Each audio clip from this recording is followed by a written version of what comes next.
네, 지금 아주 폭염이 내려지고 있는 날씨입니다. 여러분 휴가를 다녀오신 분들도 계실 것이고 지금 휴가 중인 분도 계실 것이고 또 휴가를 가실 분도 계실 것입니다. 우리 휴가 갈 때 필요한 것들이 많이 있지만 최근에 젊은이들이 휴가 갈 때 가장 필요로 하게 여기는 것은 역시 휴대폰이다라고 할 수 있습니다. 휴대폰이 없으면 어디 가도 허전하고 휴대폰이 없으면은 무엇인가 진짜 모질한 것 같은 그런 느낌이 드는데, 우리가 휴대폰 같은 경우에는 모두 다 스마트폰을 가지고 계시는데 그 배터리가 지금 몇 프로 남아 있느냐, 요즘 용량이 얼마 남아 있는지 그게 다 보여줍니다. 그 휴대폰 위에.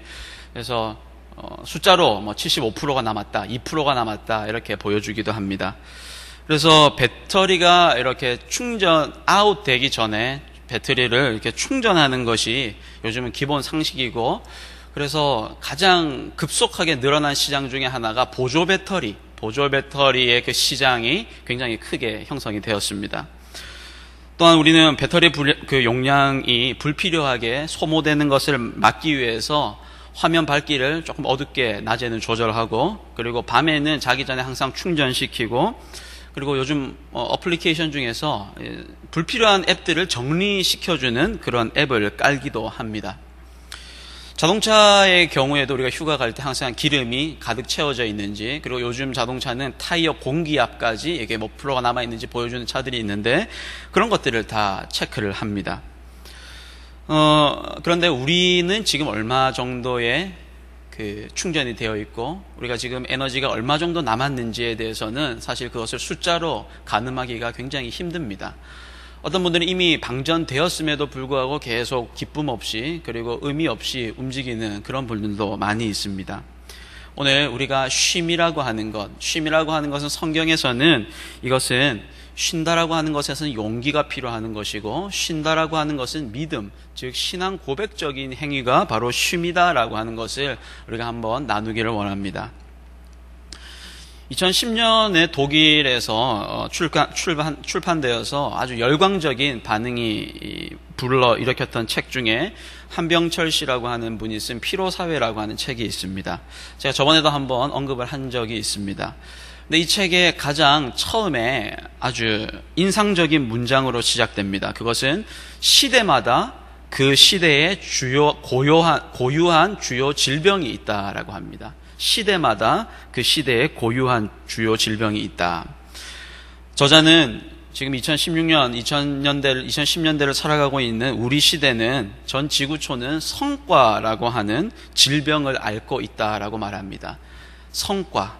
여러분, 성과라고 하는 것은 좋다라고 우리는 느끼고 있는데, 이 철학자들과 그리고 좀 앞서 보는 사람들, 깊이 보는 사람들은 이것 자체가 문제다라고 합니다. 성과 사회는 할 수 있다라고 하는 긍정성이 이렇게 지배되는 사회입니다. 뭐뭐 해서는 안 된다라고 하는 시절이 예전에 근대였고, 그리고 1900년도 초반이었다면은 안 된다라고 하는 것은 이 부정성이 지배했던 억압적이고 규율적인 사회를 이제 지나서 도달한 사회는 바로 긍정적인 사회, 성과 사회입니다. 그런데 성과 사회에서 개인을 지배하는 것은 다른 사람이 아니라 자기 자신이다라고 이렇게 말을 합니다. 무한 긍정에 사로잡혀 있는, 그리고 무엇이든지 내가 다 할 수 있다라고 여겨지는 그런 꿈을 가지고, 그런 것을 통하여서 스스로가 스스로를 긍정성에 과잉해서 사람들은 완전히 망가질 때까지 자기 자신을 자발적으로 착취한다라고 이렇게 말합니다. 한국은 여기에 예외가 아닙니다. 한국은 모든 사회와 모든 영역에서, 심지어 교회에서까지도 긍정이라고 하는 신앙으로 지금까지 달려왔습니다. 긍정적이고 적극적인 신앙, 이것이 무엇이 잘못이냐라고 말할 수도 있습니다. 분명히 어느 정도까지는 좋은 점이 있습니다.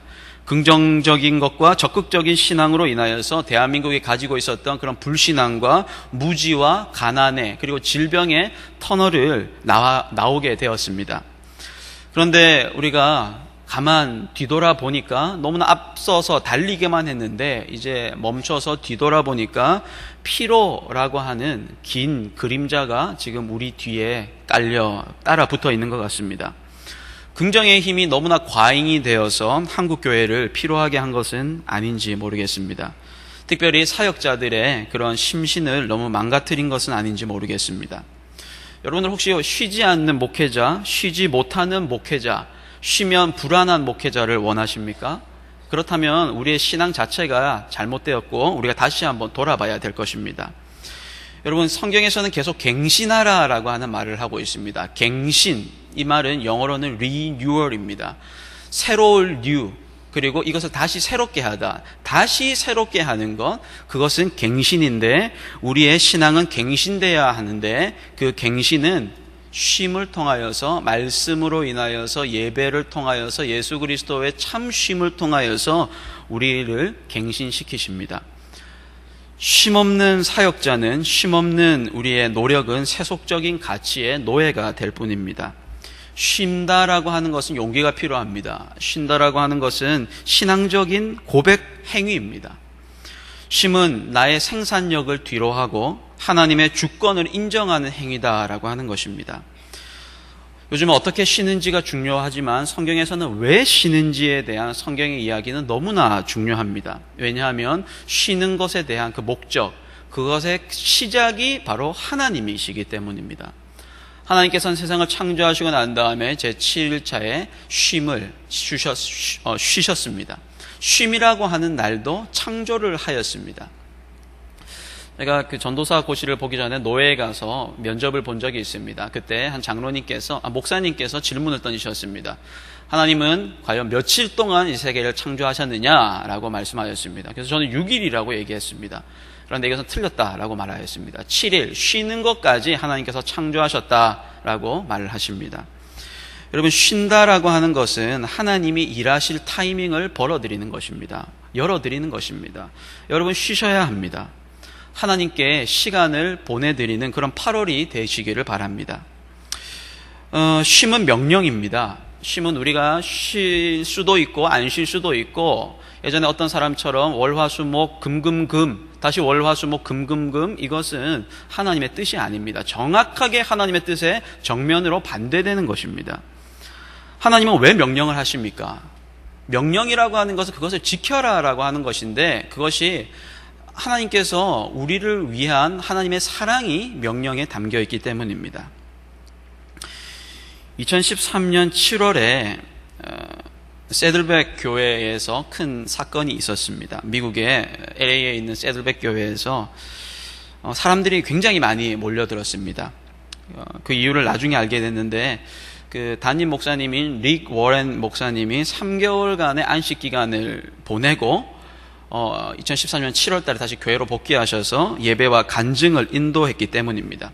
그런데 목사님이 3개월 쉬셨던 그 이유가 특별했습니다. 그것은 그 3개월 전에 다운 증후군으로 심각한 우울증과 싸우던 그 릭 워렌 목사님의 막내 아들 매튜 워렌이 스스로 목숨을 끊었기 때문입니다.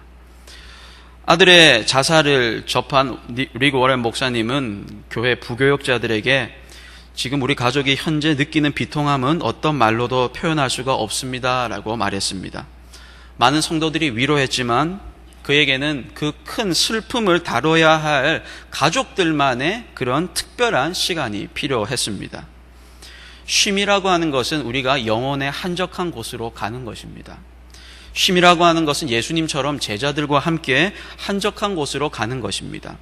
예수님께서는 항상 매일마다 사역을 하시고 난 다음에 한적한 곳으로 가셨습니다.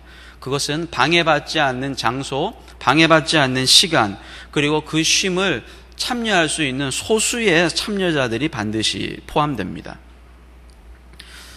저는 목회자이기 때문에 목회자의 관점에서, 그리고 우리 성도들의 관점에서도 이것이 타당하다고 느껴집니다. 쉼이라고 하는 것은 설교를 멈추고 글쓰기를 멈추고 생산성을 뒤로하고 자기의 가족들과 자기 자신에 대해서 대면하는 그런 특별한 시간에 집중하는 것입니다. 휴식을 통하여서 우리는 묵상이 일어납니다. 묵상은 목회자의, 그리고 우리 성도들의 영혼을 소생시킵니다. 우리가 쉼을 가질 때 하나님께서는 일하십니다.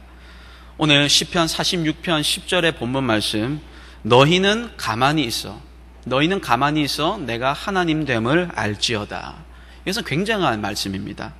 즉 너희는 휴가를 떠나라 라고 하는 말로도 우리는 번역할 수가 있습니다. 하나님의 주권을 인정하라라고 하는 것입니다.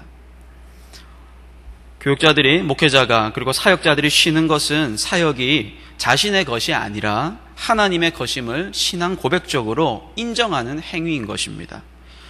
쉼을 통하여서 우리의 영혼이 소생될 때 교회와 사역은 새로운 생기를 얻게 되는 것입니다.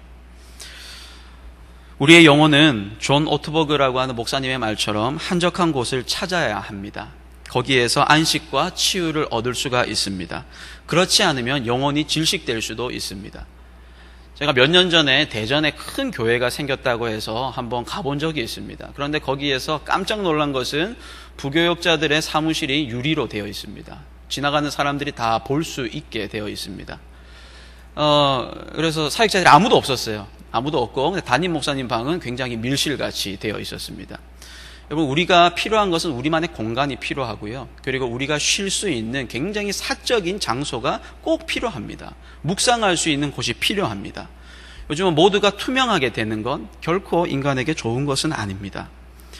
그 투명하지 못한 곳에서 많은 범죄가 일어났고 좋지 않은 일들이 일어났기 때문에 투명하게 해야 되는 것은 알지만 우리는 모든 것을 유리상자에서 살아갈 수는 없는 것입니다.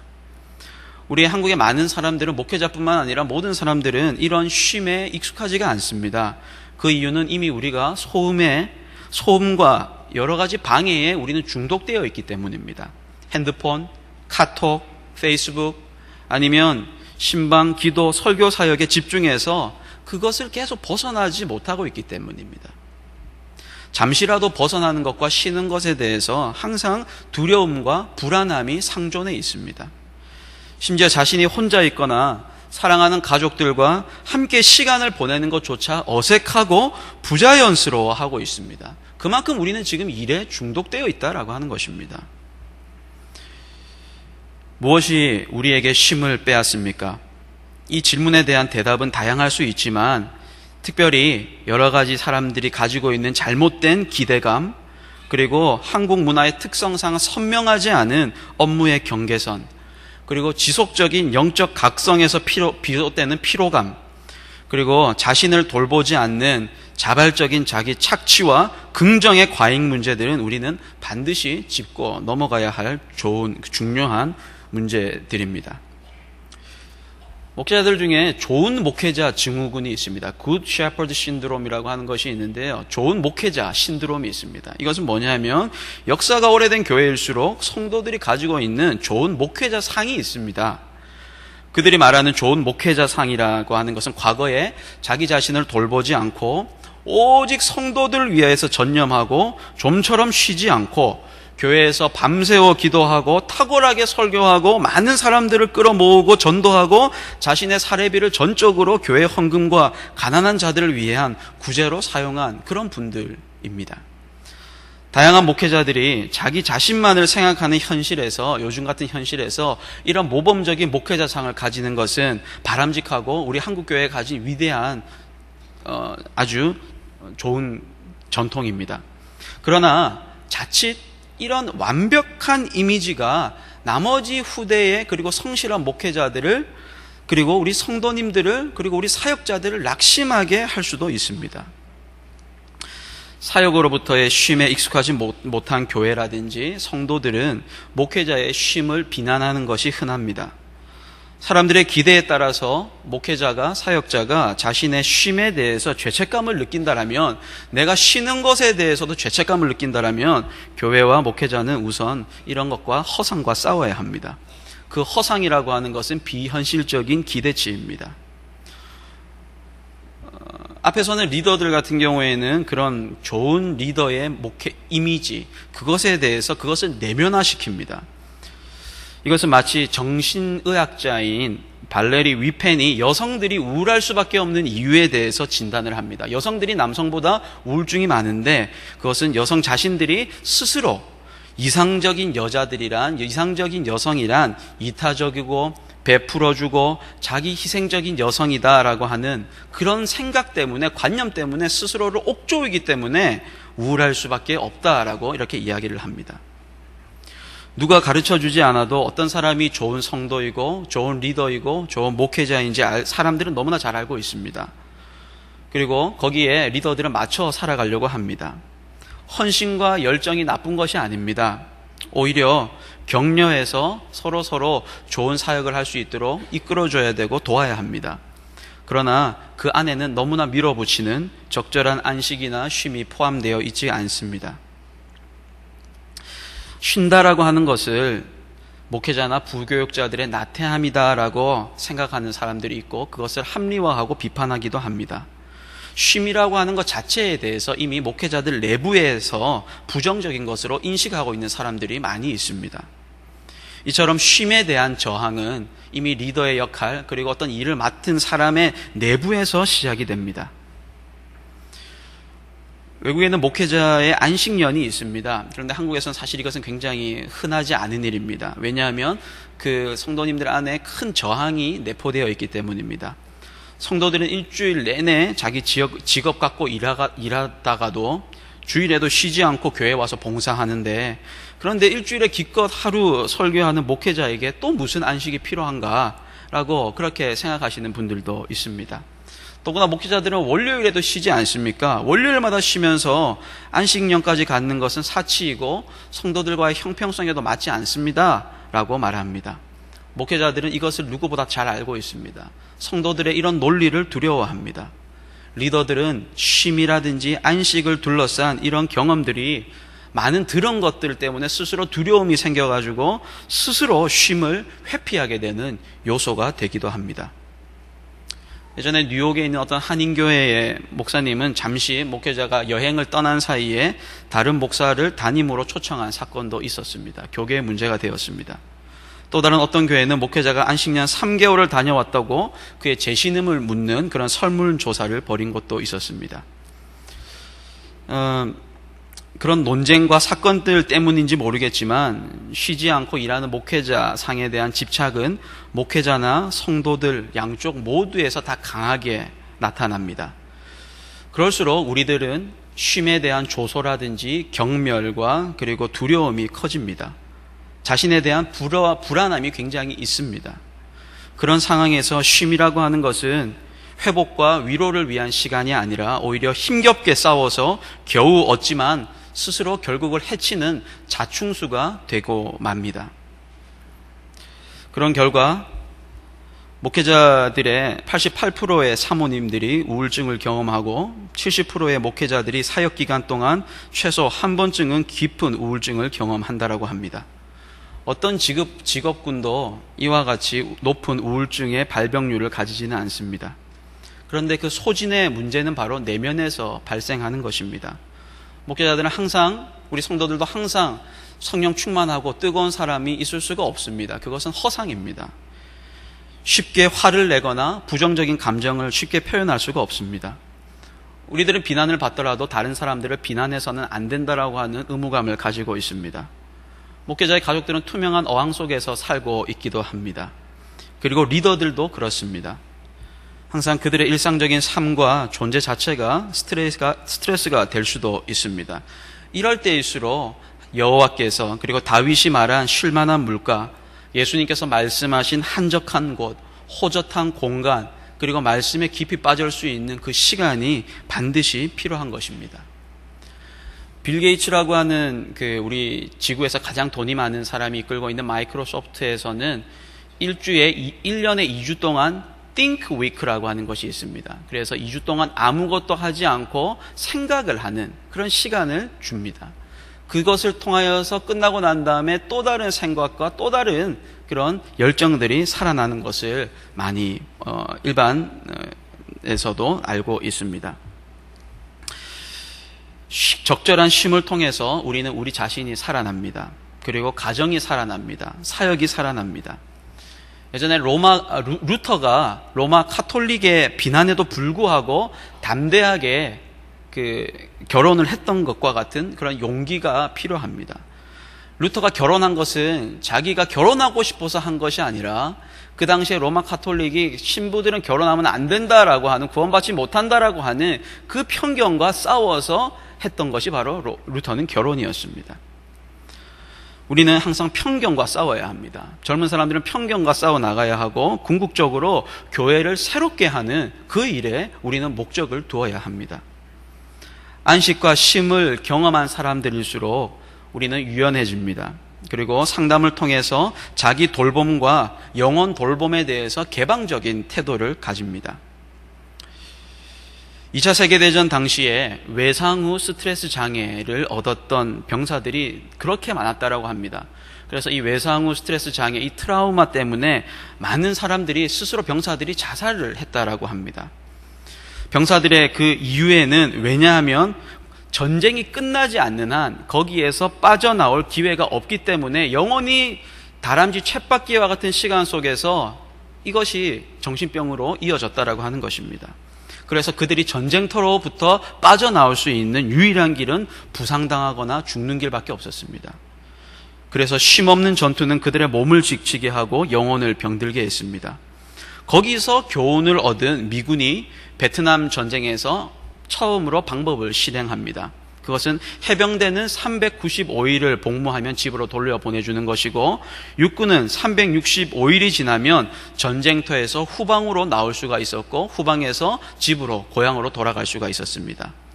근무의 한계, 쉼의 약속이 있을 때, 쉼이라고 하는 약속이 있을 때 병사들은 훨씬 더 건강하게 임무를 수행할 수가 있었고 그리고 외상 후 장애에서 줄어들었다라고 합니다. 우리가 헌신하는 사람들에게 우리는 쉬면 안 된다라고 하는 그런 내적인 부담감이 있습니다. 그들에게 쉼이라고 하는 것은 사치이고 이기적이고 불필요한 자기 주장으로 보이기 때문입니다. 왜냐하면 사역자는 죽기까지 오직 교회를 위해 헌신해야만 하는 사람들이라고 하는 그런 생각 속에 사로잡혀 있고 그렇게 스스로 교육받으며 자랐기 때문입니다. 그리고 그런 절대 충성의 구호에는 쉼이 포함된 모든 종류의 예외를 다 정죄시합니다. 그런 호소는 대중을 사로잡는 힘이 있습니다. 그래서 쉼을 요구하는 목회자는 요령을 피우거나 게으른 사람이 되는 것입니다. 그러나 우리 모두는 사람입니다. 전능자가 아닙니다. 에너지와 시간에 한계가 있습니다. 방전이 됩니다. 다른 사람을 섬기는 정서의 분량에도 한계가 있습니다. 리더들은 자신의 제한된 자원으로 성도들을 섬겨야 될 뿐 아니라 반드시 가족들을 위해서도 사용해야 합니다. 이것들을 우리는 기억을 해야 됩니다.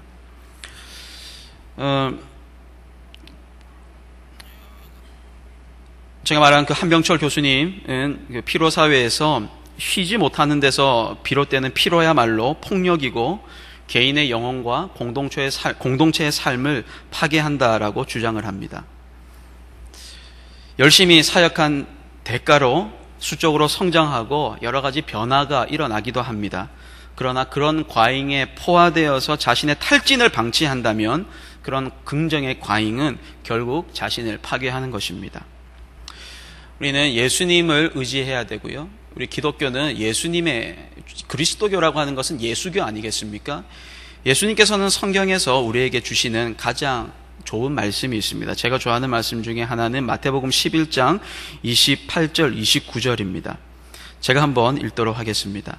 수고하고 무거운 짐진 자들아 다 내게로 오라. 내가 너희를 쉬게 하리라. 나는 마음이 온유하고 겸손하니 나의 멍에를 메고 내게 배우라. 그리하면 너희 마음이 쉼을 얻으리니. 기독교의 장점은 완벽하지 않아도 된다라고 하는 것입니다. 기독교의 장점은 우리가 온전하지 않아도 우리는 하나님의 사랑을 받는 자들이라고 하는 것, 그 쉼을 예수 그리스도를 통하여서 이미 얻었다라고 하는 것, 그것 때문에 우리가 기독교를 믿는 이유입니다. 하지만 우리가 쉬지 못하고 하나님이라고 하는 일을 통하여서 우리가 거기에 빠져가지고 참된 우리의 영혼이 쉬지 못한다면 우리는 스스로 죽어가는 모습입니다. 교회를 위한 희생과 결단은 고상한 것입니다. 그러나 그것이 치러야 할 대가는 굉장히 큽니다. 아내와의 친밀함에 희생이 있어야 되고 자녀들과의 인격적인 대화의 결핍뿐만 아니라 그리고 충분한 숙면을 취하지 못함으로써 육간의 건강을 잊게 됩니다. 교회를 위한 열정이 과잉일 때 그것은 내적인 폭력이 되어서 우울증과 소진증후군을 일으키게 됩니다. 그리고 무엇보다도 리더들, 목회자들 그리고 사역자들을 힘들게 하는 것은 과도한 자기 기대에 따른 좌절의 경험입니다. 이번 주에 굉장히 큰 사건이 있었습니다. 서울을 대표하고 성남, 분당을 대표하는 청소년 사역 단체를 이끌고 있는 목사님의 그런 성적 일탈을 통하여서 그것이 모든 뉴스에 나왔습니다. 이것은 완전히 죄이고 잘못된 아주 치리를 받아야 하는 것입니다. 하지만 저는 그 안에서 자기 기대, 스스로에 대한 기대가 너무 높은 상태에서 이렇게 일어나는 넘어짐이다라고도 판단을 합니다. 우리는 성과 주체가 아닙니다. 우리의 성과를 이루시는 분은 하나님이십니다. 예수님이시고요. 그리고 성령님께서 우리의 모든 사역과 우리의 교회와 이 역사를 이끌어 가실 것입니다. 우리가 거기 앉아 있으면 안 되지만 과도하게 우리가 하나님께서 임재하시고 일하실 그 공간까지 우리의 일과 노력이라고 하는 명목으로 들어가서는 안 됩니다. 일 중독, 강박적 성격, 쉼을 잃은 그런 사역자들의 특징입니다. 그런 목회자들은 성경적으로 설교하고 효율적으로 교회 행정을 관리하기를 원합니다. 그러나 자신에게 쉼의 가치, 쉼의 사치를 좀처럼 허락하지가 않습니다. 우리에게 필요한 것은 그만둠이 필요합니다. 막간의 시간이 필요합니다. 쓸모없는 것들의 쓸모가 필요합니다. 그것은 하나님과의 대화를 회복하는 것이고 하나님과의 동행을 회복하는 그 쉼, 그것이야말로 우리가 살아나는 단초가 되는 것입니다. 누군가의 말처럼 쉼이라고 하는 것은 믿음과 감사의 행위입니다. 오늘 제목은 쉴 수 있는 용기, 쉴 수 있는 믿음인데 우리가 쉰다라고 하는 것은 정말로 믿음이 필요합니다. 쉰다라고 하는 것은 정말로 용기가 필요합니다. 그것은 무엇입니까? 내가 일하지 않아도 하나님께서 나와 함께 계신다라고 하는 용기입니다. 쉼을 통한 목회자의 일시적 부재가 결코 주님의 교회를 흔들 수가 없습니다. 지금 우리 교회가 그런 약간 쉼의 상태에 있습니다. 그것을 통하여서 주님의 교회는 결코 흔들리지 않습니다. 오히려 지금 하나님께서 주신 이 쉼의 시간 동안 우리 구독교회에 주신, 우리 가정에 주신, 나의 개인에게 주신 그 쉼이라고 하는 어떻게 보면 답답한 시간이지만 그 시간을 쉼이라고 하는 시간 동안 더욱더 우리가 주님의 교회를, 우리 구독교회를 참신하고 풍성하고 더욱더 말씀과 교제하는 깊은 영적 교제가 이루어지는 그런 하나님의 공동체로 우리는 만들어야 할 것입니다. 우리에게 있어서 쉼은 용기이자 믿음입니다. 여러분, 교회도 쉬어야 합니다. 교회도 공동체이고 하나의 유기체이기 때문입니다. 그런데 그것이 쉬는 것이 우리가 교회를 문 닫는다라고 하는 것이 아니고요. 우리가 정말 우리 했던 것들 다시 한번 재고하고 우리가 다시 말씀에, 그리고 정말 다른 것이 아니라 하나님의 그 말씀 앞에서 우리가 이것을 깊숙하게 내면화시키는 그 과정, 조용한 장소에서 조용하게, 그것이야말로 우리가 쉬는 것입니다. 제가 오늘 드린 이 설교가 발칙한 이야기다, 불안한 이야기다, 아직까지 멀은 이야기다 라고 생각하지 마시길 바랍니다. 지금 우리 교회에 하나님께서 쉼의 시간을 주셨습니다. 이것은 무엇입니까? 하나님의 일하심을 기다리라 라고 하는 것입니다. 오늘 우리 본문을 다시 한번 읽어보도록 하겠습니다. 시편 말씀 한번 띄워주시길 바랍니다. 다시 한번 읽겠습니다. 시작. 이르시기를 너희는 가만히 있어 내가 하나님 됨을 알지어다. 내가 문나라 중에서 높임을 받으리라. 내가 세계 중에서 높임을 받으리라 하시도다. 아멘. 기도하도록 하겠습니다. 하나님, 폭염 속에서 우리의 몸과 우리의 정신과 많은 부분이 지금 지쳐져 있습니다. 하나님이 우리에게 참된 쉼이라고 하는 것은 우리가 어디에 여행 가는 것이 쉼이 아니라 하나님의 말씀 아래 굳건히 섰을 때 그것이 우리의 삶에 있어서 참된 쉼임을 깨닫게 하여 주시옵소서. 아버지, 우리가 조용한 공간에서 남에게 방해받지 않는 장소에서 말씀과 기도와 그리고 찬양과 예배를 통하여서 우리의 영혼이 살아나는 그런 역사가 일어나게 하여 주시옵소서. 쉴 수 있는 용기를 주시고 쉴 수 있는 믿음을 허락하여 주시옵소서. 우리 구독교회가 지금 하나님께서 우리에게 주신 이 시간을 정말 의미 있게 보내게 하여 주시고 하나님의 뜻이 무엇인지 우리가 참으로 기도하며 하나님의 뜻을 물으며 그런 한적한 곳에서 우리가 예수님께 모든 짐을 내려놓고 쉴 수 있는 그런 시간 되게 하여 주시옵소서. 2016년에 이 시간을 통하여서 우리가 회복을 받았다라고 나중에 간증할 수 있도록 이 시간 주님께서 임재하여 주시옵소서. 하나님 아버지, 이번 8월달 그리고 아직 무더위가 끝나지 않은 이 시간들 주님께서 우리의 영육간 지켜주시고 우리 구덕의 가족들 주님께서 건강하게 그리고 참된 주님만을 바라보며 신앙이 성숙할 수 있는 그런 시간 될 수 있도록 인도하여 주시옵소서. 감사드리며 예수님의 이름으로 기도드리옵나이다. 아멘.